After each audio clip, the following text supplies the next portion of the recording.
ओम कल्याण गुरुवे नमः। आप सभी का स्वागत है मेरे astro vastu and cure channel में। आज हम बात करेंगे हेल्थ की, क्योंकि ज्योतिष स्टार्ट ही होता है आपके हेल्थ से।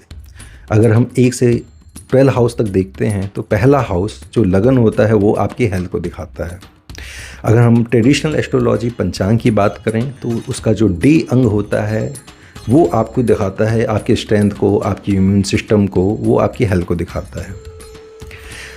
तो आज हम बताते हैं पंचांग का इम्पोर्टेंस क्या है, क्योंकि आजकल मैंने काफ़ी देखा है, काफ़ी लोग आए मेरे पास कि इवन रेमेडी भी अच्छी थी बट वो एग्जीक्यूट भी उन्होंने सही किया लेकिन फ्रूटफुल नहीं हुआ, क्योंकि उन्होंने पंचांग को फॉलो नहीं किया था। इसीलिए किस नक्षत्र में, किस होरा में आपको कोई भी रेमेडी करनी है, कोई भी नया काम करना है तो ये बिना पंचांग के आपको फ्रूटफुल रिजल्ट नहीं मिलेगा। इसीलिए आज स्टार्ट करते हैं आपके पंचांग से। पंचांग के 5 अंग होते हैं। पहला डे, दूसरा तिथि, करण, योगा एंड नक्षत्र। अगर हम डे की बात करें तो ये होता है अग्नि तत्व, जो कि कॉम्बिनेशन बनाता है 159। अच्छा, ये 159 का कॉम्बिनेशन इसलिए होता है, अगर हम काल पुरुष की कुंडली देखते हैं तो पहला जो हाउस होता है वो होता है एरीज, जिसका लॉर्ड होता है मंगल। 5th हाउस होता है जो होता है आपका लियो, उसका लॉर्ड होता है सन। एंड 9th हाउस होता है सेजिटेरियस, उसका लॉर्ड होता है जुपिटर। मंगल क्या है? मंगल है आपकी बॉडी, सन क्या है? आपकी आत्मा, एंड जुपिटर क्या है? ऑक्सीजन जो हम लेते हैं जीवित रहने के लिए। इसीलिए ये तीनों कारक ग्रह आपकी हेल्थ को डिनोट करते हैं। अब आते हैं डे लॉर्ड पर। डे लॉर्ड पे मैंने इवन स्क्रीन पे भी दिया हुआ है। अगर आपको संडे का जन्म हुआ है, सनराइज के बाद स्पेशली संडे को जन्म हुआ है, तो उसका डे लॉर्ड होता है आपका सोम, मतलब सन। अगर मंडे को हुआ है तो चंद्रमा, ट्यूसडे को हुआ है मंगल, वेंसडे को हुआ है बुध, थर्सडे को हुआ है बृहस्पति, एंड फ्राइडे को हुआ है तो शुक्र, एंड सैटरडे को हुआ है शनि। राहु केतु को हम नहीं लेते क्योंकि वो फिजिकल प्लैनेट नहीं है। अगर अब हमें किसी की हेल्थ देखनी है तो जो डे लॉर्ड आपका अगर 6, 8, 12 में है तो ये समझ लीजिए आपको जीवन भर दवाइयाँ खानी हैं। आपका इम्यून काफ़ी वीक है, आपको हॉस्पिटल के चक्कर लगेंगे। ये पहला सिग्निफिकेंस होता है काफ़ी इंटरेस्टिंग टॉपिक की, जो कि काफ़ी हेल्पफुल होगा आपके बिगनर्स, एस्ट्रोलॉजर्स एंड सभी व्यूअर्स के लिए। आजकल काफ़ी लोग एस्ट्रोलॉजर्स के पास जाते हैं डेट एंड टाइम मांगने की, उन्हें ऑपरेट या सर्जरी करवानी है। डॉक्टर ने पूछा है आपको कब करवाना है, जैसे मान लीजिए आपका नी रिप्लेसमेंट करवाना है, यहाँ पे आपके बॉडी का किसी पार्ट का भी ऑपरेट या सर्जरी करवानी है, तो आपको date and time doctor generally पूछते हैं और लोग एस्ट्रोलॉजर्स के पास भागते हैं। अब आप खुद ही देख सकते हैं कि आपका कौन सा टाइम और डेट सुटेबल होगा आपके ऑपरेट और सर्जरी के लिए। इसके लिए आपको पहले पता होना चाहिए कौन सा साइन आपके किस बॉडी पार्ट को रिप्रेजेंट करता है। अगर हम, ये आपकी स्क्रीन पे भी विजिबल है, अगर हम मेष एरीज की बात करें तो वो होता है आपके हेड का पोर्शन। नंबर 2 टॉरस वृषभ, वो होता है आपका नेक। नंबर 3 है जेमिनी, जो कि होता है आपका शोल्डर से लेकर फिंगर्स तक। नंबर 4 कैंसर, जो कि होता है आपका चेस्ट का एरिया। 5 नंबर होता है लियो, जो कि होता है आपके चेस्ट से नेवल के बीच का एरिया। 6 नंबर होता है आपका नेवल।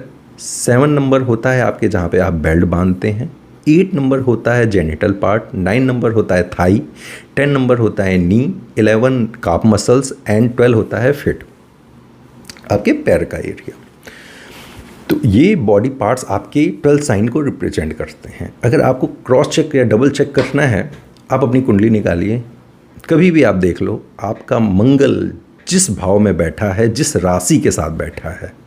मान लीजिए मंगल आपका 10 नंबर राशि में बैठा है, आपको हमेशा अगर चोट लगेगी तो आपके घुटने में लगेगी। कभी भी आप देख लेना, आपका ऑपरेट या सर्जरी होगी तो आपके केवल घुटने में होगी। आप एक बार क्रॉस चेक कर सकते हैं अपनी अपनी कुंडली देखकर।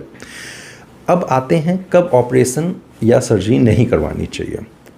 पहला आता है आपको फुल मून को हमें हमेशा अवॉइड करना चाहिए, हमेशा, क्योंकि मून क्या है आपका ब्लड का फ्लूइड उस वक्त सबसे हाई होता है जब फुल मून होता है, उस वक्त बिल्कुल भी आपको अवॉइड करना चाहिए। नंबर 2 आता है कि जब मून क्लोजली कंजक्शन में हो आपके सन के साथ, आपके मार्स के साथ, आपके सैटर्न के साथ, तब अवॉइड करना चाहिए। नंबर 3, अगर आपका मून जिस बर्थ साइन में है, अगर अभी की करेंटली उस पर्टिकुलर साइन में बैठा है तो आपको अवॉइड करना चाहिए। नेक्स्ट, अगर और सबसे मेन एविल होता है मार्स का होरा। मार्स के होरा में कोई भी सर्जरी या ऑपरेशन नहीं करवाना चाहिए। अगला है, अगर आपकी नर्व का ऑपरेशन है या नर्व कट होना है तो उस वक्त आप देख लो कि आपका मर्क्यूरी या बुध एफ्लिक्टेड नहीं होना चाहिए, इसको अवॉइड करो आप। अगर एफ्लिक्शन में है तो वो आपको दिक्कत करेगा। और नेक्स्ट और लास्ट पॉइंट है, मार्स का कोई भी एस्पेक्ट आपके मून पर नहीं होना चाहिए, वो आपके लिए एविल होगा उस ऑपरेशन या सर्जरी के लिए। तो ये पॉइंट्स हैं जो कि आपको ध्यान रखना है, उसके अकॉर्डिंग आप टाइम एंड डेट निकाल सकते हैं कब आपको ऑपरेशन या सर्जरी करवानी है। और बेस्ट टाइम अगर सुटेबल की हम बात करें तो 2 पॉइंट हैं मेनली। पहला, शुक्ल पक्ष का चंद्रमा, जब आपका चंद्रमा की जो लाइट है वो इंक्रीजिंग ऑर्डर में हो तो सबसे बेस्ट होता है। दूसरा, वीनस या जुपिटर का एस्पेक्ट या कंजक्शन हो, वो आपके लिए सक्सेसफुल और फ्रूटफुल होगा वो ऑपरेशन या सर्जरी। ये रूल्स हैं जो कि आपको याद रखने हैं हमेशा ऑपरेशन या सर्जरी के लिए। बाकी मैं हमेशा कोशिश करूँगा कि आपको कोई भी मेडिकल या क्यूरेटिव एस्ट्रोलॉजी से रिलेटेड एक वीडियो जरूर पोस्ट करूँ।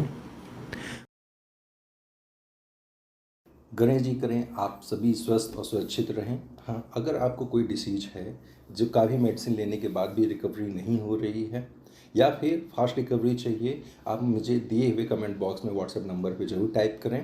मैं हर शनिवार संडे को फ्री में मेडिकल की कंसल्टेंसी देता हूँ। कल्याण गुरुवे नमः।